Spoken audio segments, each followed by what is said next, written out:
আসসালামু আলাইকুম গাইস, চলে আসি আপনাদের মাঝে আরো একটি ভিডিও নিয়ে।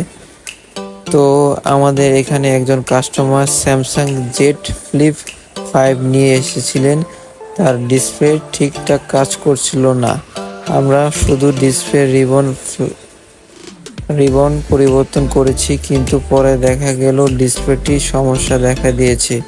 পরে জানা যায় কাস্টমার আগে অন্য এক জায়গায় ডিসপ্লেটি খুলিয়েছিলেন এবং সে সময় ডিসপ্লে নষ্ট হয়ে যায়। অনুরোধ থাকবে, ফোনের গুরুত্বপূর্ণ অংশ বিশেষ করে ফোল্ড ফোনের ডিসপ্লে দক্ষ কারিগর ছাড়া বা ভুল জায়গায় না খুলতে, এতে সমস্যা আরও বেড়ে যেতে পারে। আমরা সব সময় ট্রাই করি গ্রাহকের ডিভাইস সঠিকভাবে রিপেয়ার করতে, কিন্তু আগেই কোনো ক্ষতি হয়ে থাকলে সেটা আগে থেকে জানা জরুরি। আমাদের নূর টেলিকম এটি একটি খুবই বিশ্বস্ত প্রতিষ্ঠান। মোবাইল সার্ভিসিং এর জন্য আমরা আপনাদের পাশে সবসময় থাকব।